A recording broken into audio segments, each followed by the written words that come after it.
Good morning. पिछली class में हम राउंड्स लॉ खत्म कर लिए थे। वेपर प्रेशर वाला जितना भी कॉन्सेप्ट था वहाँ पे फाइंड आउट करना सीख लिए हैं कि x1 x2 मोल फ्रैक्शन जब लिक्विड फेज में होगा तो कैसे फाइंड करेंगे, वेपर में जाएगा तो कैसे फाइंड करेंगे, और जब कंडेंस होगा तब कैसे फाइंड करेंगे।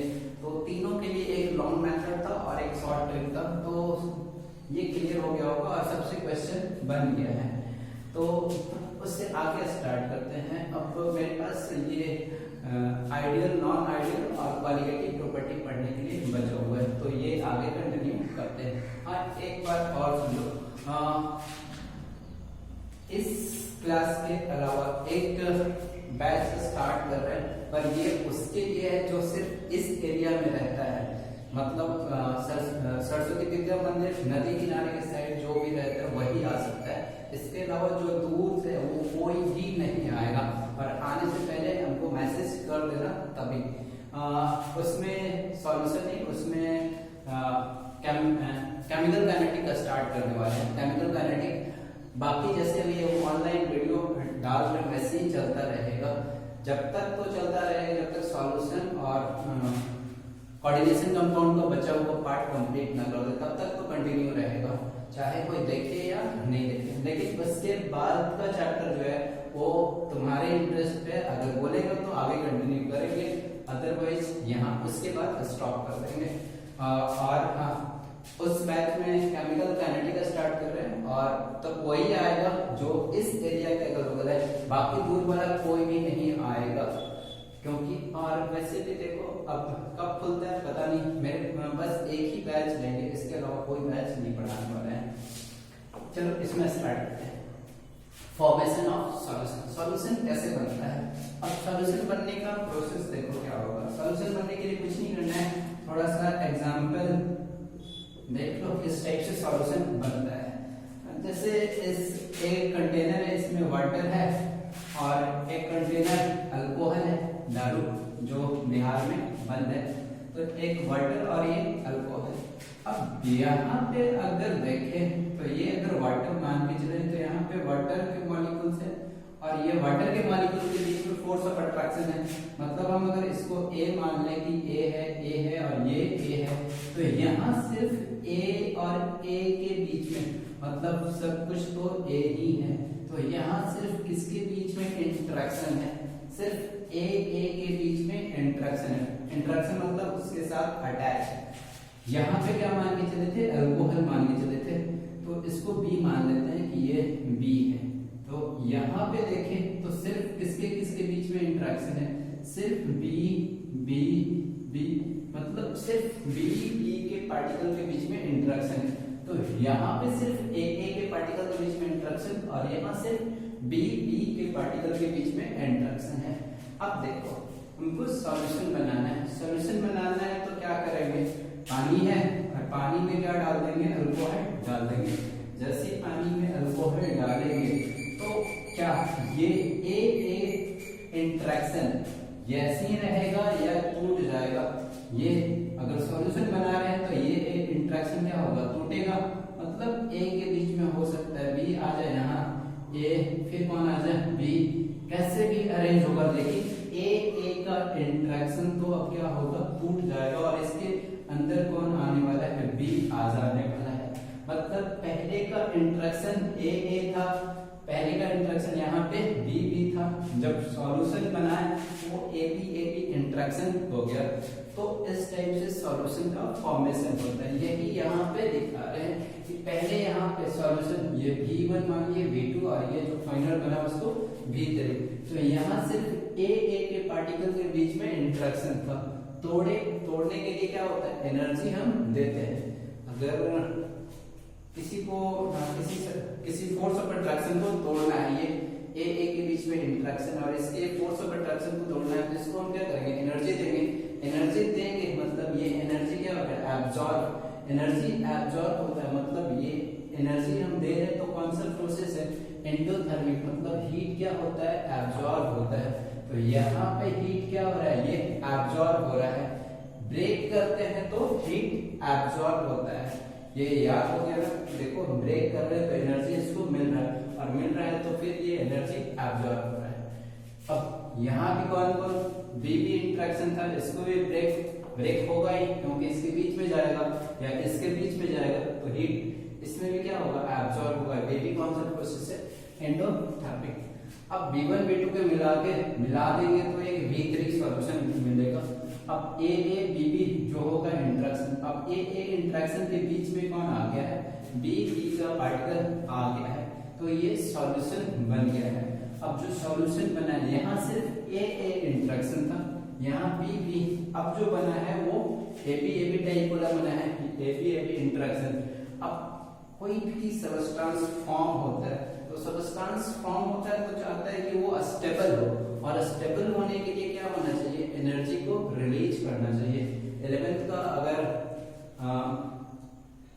केमिकल बॉन्डिंग याद हो तो वहां पे हम पढ़े थे कि कोई भी सबस्टेंस स्टेबल होने के लिए try to minimise their energy, कोई भी सबस्टेंस स्टेबल होने के लिए अपने एनर्जी को मिनिमाइज करना चाहता है, तो ये हीट क्या कर रहा है, रिलीज कर रहा है, और रिलीज करके ये क्या होगा, स्टेबल फॉर्मेशन होने वाला है। तो यहाँ पे सॉल्यूशन का फॉर्मेशन होगा, तो पता चल गया होगा कि सॉल्यूशन का फॉर्मेशन कैसे होता है। यही बात यहाँ पे लिखा हुआ है कि जब हम मिलाते हैं सॉल्यूशन, उससे पहले एक प्रीवियस कोई इंटरेक्शन होता है वो टूट जाता है और एक नए टाइप के इंटरेक्शन का फॉर्मेशन हो जाता है।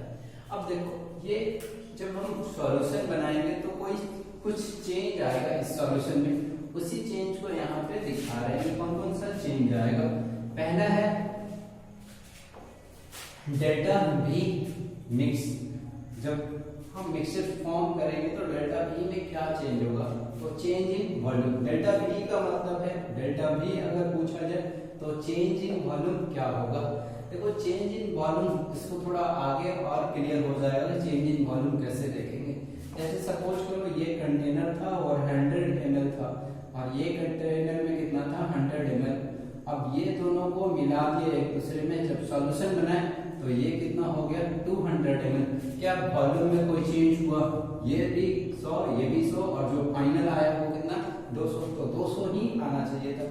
तो चेंज इन वॉल्यूम कुछ भी नहीं, मतलब चेंज इन वॉल्यूम यहाँ पे अगर डेल्टा V पूछा जाए ये कितना है, तो डेल्टा V 0, क्योंकि चेंज इन वॉल्यूम कुछ हुआ ही नहीं। लेकिन अगर यहाँ पे हम बोलते कि 205 आ गया तो क्या चेंज इन वॉल्यूम 0 होता, नहीं। इस कंडीशन पे change in volume not equal to 0। हो सकता है कि बढ़ भी जाए, हो सकता है कि घट भी जाए, लेकिन जितना था अगर उतना ही आ जाएगा तो चेंज इन वॉल्यूम क्या हो जाएगा, 0। तो ये है पहला कॉन्सेप्ट कि डेल्टा V बताता है क्या, चेंज इन वॉल्यूम। दूसरा delta S change in entropy. देखो delta S change in entropy, entropy किस पे डिपेंड करता है, एंट्रोपी नंबर ऑफ पार्टिकल पे डिपेंड करता है। एंट्रोपी उसी को बोलते हैं रैंडमनेस। रैंडमनेस को अगर समझना है तो वही काम करो कि एक रूम में, नॉर्मल किसी रूम में जाओ और वहां सपोज करो कि पार्टिकल का मूवमेंट कैसा है, गैस के पार्टिकल होगा उसका मूवमेंट, और एक किचन में जाओ जहाँ पे हीट रिलीज होते रहता है, वहां पे गैस के पार्टिकल का मूवमेंट कैसा होगा, तो ऑब्वियसली जहाँ ठंडा होगा वहां पार्टिकल का मूवमेंट कम होगा, और जहाँ ज्यादा होगा हीट वहां पे पार्टिकल का मूवमेंट ज्यादा होगा। तो बेसिकली इस एंट्रोपी को हम रैंडमनेस, और यहाँ पे हम नंबर ऑफ पार्टिकल से डील करने वाले, number of particle, change in number of particle. देखो ये 100 पार्टिकल समझ लो, यहाँ पे 100 पार्टिकल। अब यहाँ फाइनली जो मिला होगा वो कितना होगा, 200 पार्टिकल। मतलब पहले की number of particle, number of particle हमेशा क्या होगा, जब भी सॉल्यूशन बनाएंगे तो सॉल्यूशन तो 2 या 2 से ज्यादा से मिलकर बनेगा, तो नंबर ऑफ पार्टिकल तो हमेशा क्या होगा, बढ़ेगा।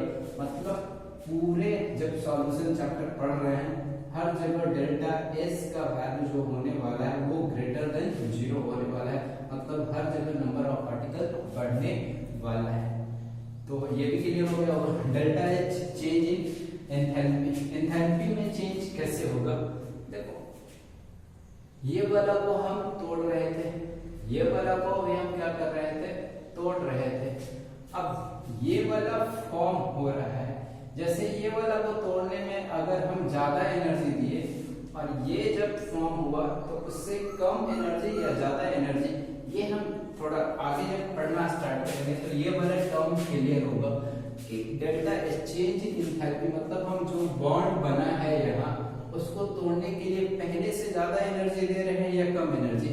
अगर ज्यादा एनर्जी दे रहे हैं तो क्या होगा, और कम एनर्जी, तो ये दोनों हम आइडियल और नॉन आइडियल में देखेंगे चेंज इन एंथैल्पी कैसा होता है। ग्रेटर देन भी हो सकता है और लेस देन भी हो सकता है। तो चेंज इन डेल्टा एच का मतलब है चेंज इन एंथैल्पी, और डेल्टा जी ये तो याद ही होगा, क्या ये अभी इलेक्ट्रोकेमिस्ट्री में भी पढ़ते हैं। Delta G change in Gibbs energy. Gibbs energy मतलब स्पॉन्टेनियस प्रोसेस होगा तो उसके लिए डेल्टा जी का वैल्यू कैसा होता है, लेस देन, और नॉन स्पॉन्टेनियस के लिए ग्रेटर देन। तो अगर वाटर और अल्कोहल को हम एक दूसरे में मिक्स करेंगे तो क्या हमको मिक्स करने का जरूरत है या कुछ देर में वो अपने आप मिक्स हो गया होगा, अपने आप मिक्स हो गया होगा, मतलब डेल्टा जी का वैल्यू कैसा होगा, लेस देन 0।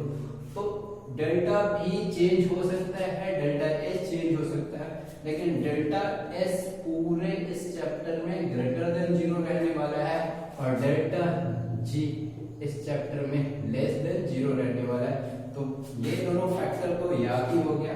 अब ये दोनों कहाँ कहाँ चेंज होगा ये आगे कंटिन्यू करेंगे तो पता चल जाएगा, लेकिन ये दोनों हमेशा याद रखना, डेल्टा एस ग्रेटर देन और डेल्टा जी लेस देन रहने वाला है, क्योंकि स्पॉन्टेनियस प्रोसेस होगा, हम मिलाएंगे तो वो मिल जाएगा। जैसे पानी लो और इसमें इंक डालो, हम भले घोल देते हैं लेकिन वो चाहे तो अपने आप भी कुछ देर में घुल जाएगा। तो एक स्पॉन्टेनियस प्रोसेस है। टाइप ऑफ सॉल्यूशन, सॉल्यूशन कैसे फॉर्म हुआ वो पता चल गया। अब ये है टाइप ऑफ सॉल्यूशन। कितना टाइप के सॉल्यूशन है, दो टाइप का, एक सॉल्यूशन आइडियल और दूसरा नॉन आइडियल। आइडियल सॉल्यूशन किसको कहते हैं और नॉन आइडियल सॉल्यूशन किसको कहते हैं, तो ये अगले क्लास में डिस्कस करेंगे। इससे पहले एक बार राउल्ट्स का लॉ याद रखना, राउल्ट्स का लॉ पढ़ लेना, पढ़ने के बाद हम बताएंगे ये दोनों क्या होता है, आइडियल और नॉन आइडियल, क्योंकि ये राउल्ट्स लॉ से रिलेटेड है। तो राउल्ट्स लॉ इंपॉर्टेंट है, दोनों याद रखना। दो राउल्ट्स लॉ याद रखो, हम ये दोनों एक्सप्लेन